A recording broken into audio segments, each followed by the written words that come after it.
বিসমিল্লাহির রহমানির রহিম। প্রিয় এসএসসি এবং দাখিল পরীক্ষার্থীবৃন্দ, আপনারা যারা সাধারণ গণিতের এমসিকিউ নিয়ে প্যারার মধ্যে রয়েছে, আপনাদের সেই প্যারা থেকে মুক্ত করার জন্য আমি ক্যালকুলেটরের ব্যবহার নিয়ে আপনাদের সামনে উপস্থিত হলাম। তো অলরেডি আমি দু একটি ভিডিও আপলোড দিয়ে দিয়েছি, আপনারা অবশ্যই দেখতে পেরেছেন। আপনারা জানেন আপনাদের এমসিকিউর মধ্যে মিনিমাম 15 থেকে 20টা এমসিকিউ ক্যালকুলেটরের সাহায্যে কীভাবে সলিউশন করা যায় সেটা আসলে অনেক স্টুডেন্ট জানে না। অনেক ভালো ভালো স্টুডেন্ট দেখেছি আমি, ওরা আসলে সেটা জানে না। তো তাদেরকে এই জানানোর জন্যই বা ক্যালকুলেটরের ব্যবহারটা শিক্ষা দেওয়ার জন্যই আমার এই প্রচেষ্টা। তো প্রথমে আপনাদেরকে বলে রাখি, বাস্তব সংখ্যা প্রথম অধ্যায়ে 3 থেকে 4টা টাইপ আছে মাত্র। এই 3 থেকে 4টা টাইপের অঙ্ক যদি আপনারা করেন তাহলে অবশ্যই আপনারা একটা বা দুইটা আশা করা যায় না, একটা আশা করা যায় 100% কমন পেয়ে যাবেন। তো প্রথমে টাইপ 1 এবং টাইপ 2 আমি অলরেডি আপলোড দিয়ে দিয়েছি। আজকে আপনাদের সামনে টাইপ 3 আপলোড দেব। টাইপ 3-এর মধ্যে বলা হয়েছে কোনটি মূলদ সংখ্যা, অর্থাৎ মূলদ সংখ্যা এবং অমূলদ সংখ্যা নির্ণয় করার জন্য আপনাকে বলা হতে পারে। তো এটা খুব সহজ, ক্যালকুলেটরের সাহায্যে, মানে ক্যালকুলেটর বলে দেবে কোন সংখ্যাটা মূলদ এবং কোন সংখ্যাটা অমূলদ। কিভাবে? আপনি যখন অপশানের মধ্যে সংখ্যাটা তুলবেন, তোলার পরে সমান চিহ্ন চাপবেন, ছাপার পরে দেখবেন এই সংখ্যাটা যদি ভগ্নাংশ হয়, মানে সামান্য বা সাধারণ ভগ্নাংশে পরিণত হয়, অর্থাৎ নিচে একটা উপরে একটা হয়ে যায়, রুটোবার বা ছাড়া, গণমূল ছাড়া যদি পূর্ণ সংখ্যা হয়ে যায় তাহলে এটা হবে মূলদ। আর যদি দেখা যায় যে না, এটা পূর্ণ সংখ্যা কখনো আসতেছে না, তাহলে সেটা হবে অমূলদ। সহজভাবে বলে আর কি, যে যদি সংখ্যাটা দশমিক, মানে সংখ্যাটা অপশনগুলো চাপার পরে দেখেন অপশনটা ভগ্নাংশে আকারে আসতেছে, মানে একটা সংখ্যা উপরে আর একটা সংখ্যা নিচে রয়েছে, তাহলে সেটা হবে মূলদ সংখ্যা। আর যদি দেখা যায় ভগ্নাংশ আকারে আসতেছে না, তাহলে সেটা হবে অমূলদ সংখ্যা। যেমন আমি প্রথম অঙ্কটা যদি এই 100 ms দ্বারা আপনাদের সামনে করি, যেমন কোন সংখ্যাটি মূল সংখ্যা, এখানে বলা হয়েছে ক অপশনের মধ্যে √18 রয়েছে উপরে আর √32 রয়েছে নিচে। তো আপনি কি করবেন, √18 সংখ্যাটা প্রথমে তুলবেন, তারপরে বাঘ চিহ্ন দিবেন, √32 সংখ্যাটা নিচে তুলবেন। এই আমার তোলা শেষ। √18 বাঘ √32, আপনি এখন সমান চিহ্ন চাপবেন। সমান চিহ্ন চাপার পরে এখানে আসছে 0.75। তো 0.75 যে সংখ্যাটা আসছে, এটা যদি ভগ্নাংশ হয়, এটা তো অলরেডি দশমিক ভগ্নাংশ, কিন্তু এটা মানে সামান্য ভগ্নাংশ, অর্থাৎ একটা সংখ্যা উপরে একটা সংখ্যা নিচে, এভাবে যদি হয়ে যায় তাহলে সেটাও মূলদ সংখ্যা হবে। তো এটা প্রমাণ কীভাবে পাবো? এই ক্যালকুলেটর শুধুমাত্র এই যে ABC বাটন আছে ক্যালকের নিচে, এখানে যদি চাপেন তাহলে দেখবেন এটা ভগ্নাংশ, এই যে এটা 4/3 হয়ে গেছে, অর্থাৎ 3/4। সুতরাং এটা মূলদ সংখ্যা। আর কোনো যদি দেখা যায় ABC চাপার পরে এটা এত বাই এত, অর্থাৎ একটা উপরে একটা নিচে এভাবে আসে নাই, তাহলে মনে করবেন সেটাও অমূলদ সংখ্যা। আমি প্রমাণ করে দিচ্ছি আপনাদেরকে। যেমন √3 ডিভাইডেড বাই √2, এটাও অমূলদ হবে। উপরে √3 বাঘ √2 সমান চিহ্ন যদি চাপি, তাহলে যে সংখ্যাটা আসতেছে এই সংখ্যা আপনি ABC চাপলে জীবনেও ভগ্নাংশ আকারে আসবে না। ABC সারা জিনিস যদি চাপেন ABC মানে A/B আকারে আসবে না, সুতরাং এটা হবে অমূলদ সংখ্যা। এভাবে এই ক্যালকুলেটরের সাহায্যে আপনি কোনটা মূলদ এবং কোনটা অমূলদ নির্ণয় করতে পারবেন।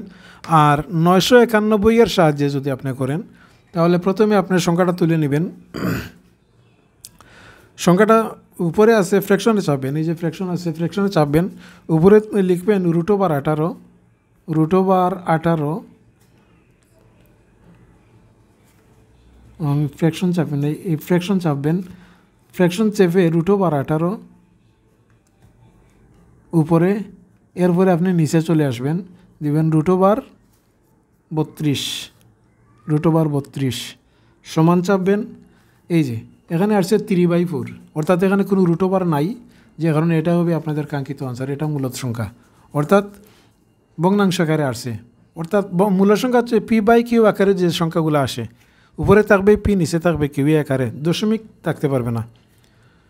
তো এই ছিল প্রথমটা। এখন যদি আমরা অপশন 2 নম্বরটা চাপি, তাহলে দেখেন তো কী আসে। উপরে আছে ফ্র্যাকশন চাপলাম আমি, উপরে আছে √3, তারপরে নিচে আছে √2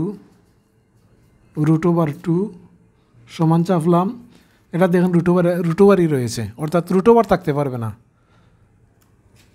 এটা দশমিক মান হচ্ছে এত, কিন্তু ABC মানে আবার STC তাহলে দেখবেন রুট ওভার চলে আসছে। রুট ওভার যদি চলে আসে অথবা ভগ্নাংশ না হয়ে মানে P/Q আকারে না হয়ে যদি দেখা যায় অন্য কোনো আকারে রয়েছে তাহলে বুঝে নেবেন এটা অমূলদ সংখ্যা। সুতরাং এটা অমূলদ সংখ্যা। তো মূলদ সংখ্যা এবং অমূলদ সংখ্যা চিনার সহজ ট্রিক্সটা হচ্ছে, যদি দেখা যায় সংখ্যাটা তোলার পরে মানে অপশনটা টেস্ট করার পরে যদি দেখা যায় অংশ মানে দশমিক আকারে আসতেছে, ভগ্নাংশ আকারে আসতেছে না, তাহলে সেটা অমূলদ সংখ্যা। আর যদি ভগ্নাংশ আকারে এসে যায় তাহলে সেটা হবে মূলদ সংখ্যা। আমি আপনাদেরকে আরও একটি অঙ্ক করে দেখাই। যেমন অমূলদ এখানে 12 নম্বরে 16 নম্বরে বলা হয়েছে নিচের কোনটা অমূলদ সংখ্যা। এখন অমূলদ সংখ্যা এখানে প্রথমে 4 পৌনঃপুনিক আছে, তাহলে আমরা পৌনঃপুনিক তোলার জন্য কি করব, উপরে রাখবো 4 আর নিচে 4 পৌনঃপুনিক মানে কেন এখানে আসবে নিচে 9 একটা দিলাম আমি, 9 একটা সমান চিহ্ন যদি চাপি এটা কিন্তু ভগ্নাংশ আকারে আসতেছে মানে P/Q আকারে আসতেছে, আপনারা দেখতে পাচ্ছেন। সুতরাং এটা হবে মূলদ সংখ্যা, সুতরাং এটা আনসার হবে না। রুট ওভার 9 এটাও হবে মূলদ সংখ্যা। এই যে P/Q মানে 3/1 এটার নিচে 1 আছে, সুতরাং এটাও মূলদ সংখ্যা। রুট ওভার 8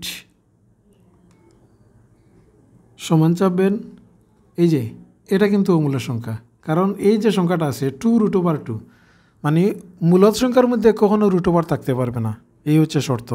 কিন্তু এটা যদি আমরা চাপি উপরে √27 ফ্র্যাকশন √27 ডিভাইডেড বাই নিচে আছে √48 √48, এই দেখেন আসতেছে কি হতো 3/4। এখানে কোনো ভগ্নাংশও নেই, এই দশমিক নেই, তারপরে এখানে কোনো ইয়টাও নেই, এই রুট ওভারও নেই, সুতরাং এটাই হবে মূলদ সংখ্যা। কিন্তু আমাদের কাছে চেয়েছে কি অমূলদ সংখ্যা, তাহলে একমাত্র এই সংখ্যাটা হচ্ছে অমূলদ, অর্থাৎ 8 হচ্ছে অমূলদ। 8এর মধ্যে রুট ওভার আসে তাহলে এটা হবে অমূলদ।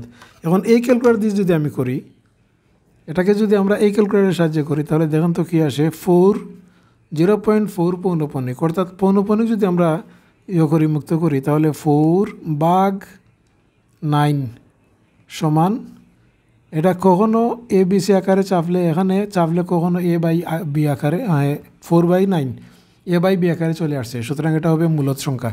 কিন্তু আমাকে তো বলছে অমূলদ, তাহলে এটা অমূলদ নয়। রুট ওভার 9 এটা 3 আসবে, আগে দেখিয়েছি আমরা। রুট ওভার 9 মানে 3 তার নিচে 1, রুট ওভার 9 সমান এটা হবে 3/1, সুতরাং এটা মূলদ সংখ্যা। রুট ওভার 8 এই সংখ্যাটা অমূলদ হবে। রুট ওভার 8 সমান যদি আমরা চাপি দেখেন দশমিক আকারে আসছে, এখন আপনি ABCর মধ্যে চাপলে কখনো A/B আকারে আসবে না, এই যে, সুতরাং এটা হবে অমূলদ সংখ্যা। তো এই ছিল আপনাদের মূলদ এবং অমূলদ সংখ্যা চেনার সহজ ট্রিক্স।